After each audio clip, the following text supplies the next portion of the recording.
안녕하세요. 오늘도 사고와 보상 이야기에 대해서 이야기를 드리는 신세계보상TV의 김창범 손해사정사입니다. 지난 시간에 이어 제가 왜 교통사고에서 중상에 해당되는 경우 형사합의를 해야 되거든요. 그 중상의 기준이 어떻게 판단되는지 거기에 대해서 한번 알려드릴까 합니다. 우선 우리 형법이나 교통사고 처리 특례법상 우선 우리가 자동차 종합보험을 권유를 받고 자동차 종합보험을 거의 들어가요. 뭐 책임보험만 들어가시는 분도 있는데 흔히 우리가 책임보험만 가입하신 분들을 무보험차라고 합니다. 그리고 보통은 자동차 종합보험을 가입하는 거죠. 자동차 종합보험을 가입하는 이유는 이 자동차 종합보험 가입을 했을 때 웬만하면 형사상의 책임을 면제받거든요. 그런데 여기에 대해서 자동차 종합보험에 가입했음에도 불구하고 형사상의 책임을 져야 되는 경우가 있습니다. 그게 바로 12대 중과실사고, 사망, 뺑소니, 중상해 이렇게 보시면 됩니다. 그래서 오늘은 요 중상해에 대해서 알려드릴 건데, 중상해는 우리가 임의로 중상해다 이렇게 얘기를 드리는 게 아니고 뭐 또는 주수로 주수가 몇 주 이상이면 중상해다 이렇게 판단하는 거는 사실 아니에요. 실무적으로 보험사 담당자는 경상해 담당자, 중상해 담당자 이렇게 나뉘어져 있지만 거기서 얘기하는 중상해와 형사합의를 해야 되는 중상해하고는 조금 의미가 많이 달라요. 아예 다르다 보셔도 돼요. 어차피 보험사에서는 상해 급수를 정하고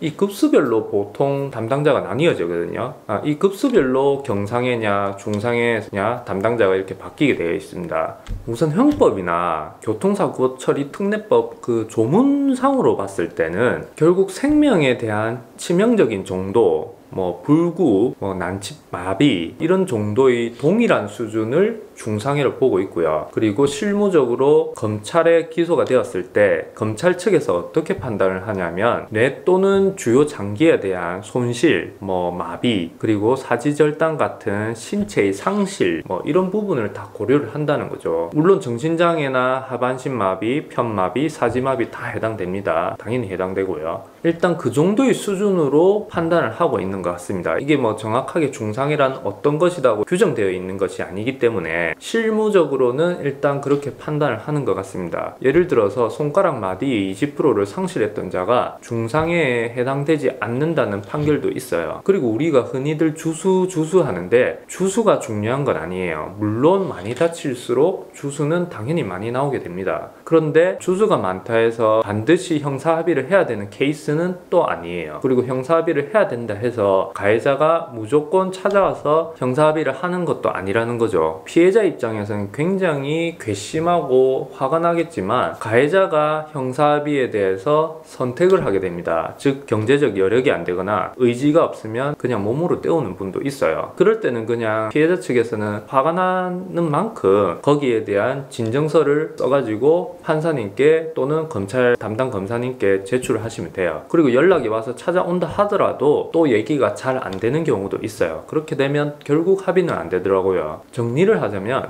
중상해에 대한 판단은 하지마비, 뭐 편마비, 사지마비 뭐 이런 누가 봐도 중대한 상해다 싶으면 거의 중상해 케이스에 해당된다고 보시면 되고요. 조금 애매한 경우도 있어요. 자기가 많이 다치긴 했는데 이것이 검찰 측에서 판단하는 중상해에 맞냐, 중상해에 해당이 되냐 하는 것이 의심이 될 때는 담당 주치의한테 한 번쯤 물어보시는 것도 좋아요. 왜냐하면 경찰 측에서는 어쨌든 검찰로 송치되기 전에 해당 병원 주치의한테 공문을 보냅니다. 즉 소견서 양식인데 거기 양식에는 어느 정도의 상해를 입었고 그리고 장애가 뭐 영구하게 남는 장애가 있는 것인지 그런 것도 다 기재를 하게끔 되어 있어요. 그래서 전화를 하셔서 내가 볼 땐 중상해에 해당이 되고 우리 주치의 선생님도 그렇게 말씀을 하신다. 그렇게 하면 이제 또 조사관이 거기에 대응을 해서 안내를 드릴 수도 있고 검찰에서는 그 소견서와 진단서를 보고 중상해에 대한 판단을 하게 됩니다. 자, 오늘은 형사합의를 해야 되는 케이스 중에 중상해, 이 중상해를 어떻게 판단하는지에 대해서 제가 알려드릴 거예요. 다음에는 또 다른 유익한 정보를 가지고 영상을 준비하도록 하겠습니다. 도움이 되셨다면 구독, 좋아요, 알림 설정 부탁드립니다. 끝까지 봐주셔서 정말 감사합니다.